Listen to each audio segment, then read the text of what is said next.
Bharatiya Janata party നേതൃത്വം കൊടുക്കുന്ന NDA government അധികാരത്തിൽ വന്നാൽ ഞങ്ങൾ നടപ്പിലാക്കാൻ പോകുന്ന പ്രവർത്തന പദ്ധതികളെക്കുറിച്ച് ഞങ്ങളുടെ നയങ്ങളെക്കുറിച്ച് കൃത്യമായിട്ട് ഞങ്ങൾ പറഞ്ഞിട്ടുണ്ട്. അതേപോലെ തന്നെ കോൺഗ്രസ് നേതൃത്വം കൊടുക്കുന്ന UPA ഗവൺമെന്റും ഈ രാജ്യത്തെ ജനങ്ങളോട് അവരുടെ വാഗ്ദാനങ്ങൾ കൊടുത്തിട്ടുണ്ട്. അനിൽകുമാറിന്റെ പാർട്ടിയും കോൺഗ്രസിനെ പിന്തുണക്കാനുള്ളതാണെന്ന് എല്ലാവർക്കും അറിയാമെങ്കിൽ കൂടി അവരും അവരുടേതായിട്ടുള്ള വാഗ്ദാനങ്ങൾ കൊടുത്തിട്ടുണ്ട്.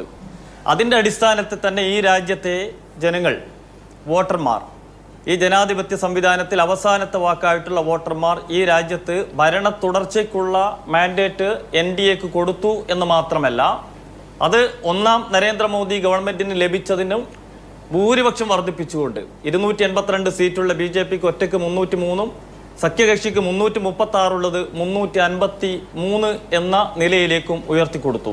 അതിൻ്റെ അർത്ഥം ഈ രാജ്യത്ത് ഞങ്ങൾ മുന്നോട്ട് വെച്ചിട്ടുള്ള ആ വാഗ്ദാനങ്ങൾ അത് സ്വീകരിക്കാൻ ഈ രാജ്യത്തെ ജനങ്ങൾ തയ്യാറായി എന്നുള്ളതാണ്. അതോടൊപ്പം തന്നെ കൂട്ടി വായിക്കേണ്ടത്, ഇടതുപക്ഷവും കോൺഗ്രസും അവരുടേതായിട്ടുള്ള വാഗ്ദാനങ്ങൾ കൊടുത്തപ്പോൾ 3% പരം വോട്ടുള്ള ഈ രാജ്യത്ത് വോട്ടുള്ള CPIM എന്ന് പറയുന്ന അനിൽകുമാറിൻ്റെ പാർട്ടി, അവർക്ക് ലഭിച്ച വോട്ടിംഗ് പാറ്റേൺ 0.98 ആണ്. അതാണ് ഒന്നാമത്തെ കാര്യം.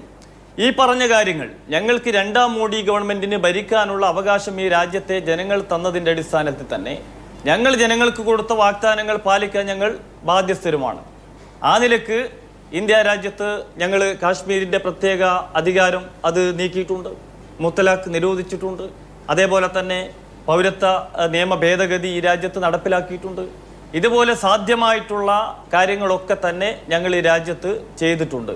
ഇനിയും ഞങ്ങൾ ഈ തെരഞ്ഞെടുപ്പിലും പല വാഗ്ദാനങ്ങളും ഞങ്ങൾ കൊടുക്കും, ഞങ്ങളത് നടപ്പിലാക്കുകയും ചെയ്യും. പക്ഷെ ഇവിടെ പ്രശ്നം, ഈ തെരഞ്ഞെടുപ്പിൽ ഇത്തരത്തിലുള്ള രാഷ്ട്രീയപരമായിട്ട് രാജ്യം കഴിഞ്ഞ 5 കൊല്ലം നേടിയിട്ടുള്ള വികസനങ്ങൾ ചർച്ച ചെയ്യുന്നതോടൊപ്പം തന്നെ അതിനെ വക്രീകരിച്ചുകൊണ്ട് വിവാദങ്ങളിലേക്ക് തള്ളിവിട്ട് വർഗീയ പ്രസംഗം, പ്രീണന രാഷ്ട്രീയം, വിഘടനവാദം, വിഭജന രാഷ്ട്രീയം, ഇതൊക്കെ എങ്ങനെയാണ് ഒരു സംസ്ഥാനത്ത് പറയാൻ വേണ്ടി അവർക്ക് സാധിക്കുന്നത്? ഇന്നിപ്പോൾ അഭിലാഷ് പറഞ്ഞു മലപ്പുറത്തെ പ്രസംഗം. ആ മലപ്പുറത്ത് ഇന്ന് നടത്തിയിട്ടുള്ള പ്രസംഗം അത് കേൾക്കുന്ന ഏതൊരു, മതേതരത്വം എന്നാണല്ലോ പറയുന്നത്, മതേതരത്വത്തിൽ വിശ്വസിക്കുന്ന ഏതൊരാളെ സംബന്ധിച്ചിടത്തോളം അതുണ്ടാക്കുന്ന വിഭജനത്തിൻ്റെ വിത്ത്, അതുണ്ടാക്കുന്ന വിദ്വേഷം, അതുണ്ടാക്കുന്ന വിഭാഗീയത അതെത്ര വലുതാണ്. അദ്ദേഹം, ബഹുമാനപ്പെട്ട മുഖ്യമന്ത്രി പറഞ്ഞ ഒരു പദം ഞാൻ പറയാം. അതുകൊണ്ട് ഈ കാര്യങ്ങളൊക്കെ പറഞ്ഞു. എങ്ങനെയാണ് ഭാരത് മാതാ കി ജയിൻ്റെ ഉറവിടം, എങ്ങനെയാണ് ജയ് ഹിന്ദിൻ്റെ ഉറവിടം ഒക്കെ അദ്ദേഹം പറഞ്ഞു. അതൊക്കെ കൃത്യമായിട്ട് വായിച്ചു. അവസാനം പറഞ്ഞു, അതുകൊണ്ട് മുസ്ലിങ്ങളെ പാകിസ്ഥാനിലേക്ക് കെട്ടിക്കണം, അല്ലെങ്കിൽ ഈ രാജ്യം വിട്ടുപോകണമെന്ന് ആക്രോശിക്കുന്ന, ഇതൊരു മലപ്പുറത്തെ മണ്ണ് തന്നെ, ഇതിനെന്തിനാ തിരഞ്ഞെടുത്തത്?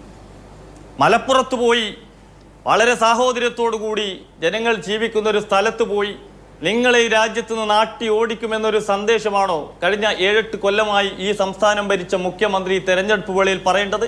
ഇതിൻ്റെ അർത്ഥം ആശയപരമായി തകർന്നടിഞ്ഞ ജനങ്ങളുടെ മുന്നിൽ ഈ തെരഞ്ഞെടുപ്പിൽ ഒന്നും വയ്ക്കാനില്ലാതെ ഇവിടുത്തെ രാഹുൽ ഗാന്ധിയുടെ ഫോട്ടോ വെച്ച് വോട്ട് പിടിക്കേണ്ട ഗതികേട് പല സംസ്ഥാനങ്ങളിലുമുള്ള ഒരു പാർട്ടിയുടെ, കേരള സംസ്ഥാനത്തിൻ്റെ ഏറ്റവും വലിയൊരു നേതാവിന് പ്രീണനം പറഞ്ഞ് ന്യൂനപക്ഷങ്ങളെ ഭയപ്പെടുത്തി അവരുടെ സംഘടിത വോട്ട് വാങ്ങി മാത്രമേ പിടിച്ചു നിൽക്കാൻ, ജയിക്കലൊന്നുമല്ല, പിടിച്ചു നിൽക്കാൻ വേണ്ടി സാധിക്കുകയുള്ളൂ എന്ന് നല്ല ബോധ്യം വന്നു.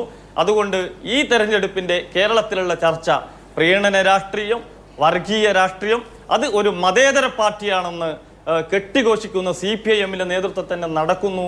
അതും മുഖ്യമന്ത്രി തന്നെ അതിന് നേതൃത്വം കൊടുക്കുന്നു എന്ന് പറയുന്നത് ലജ്ജാകരമാണ്.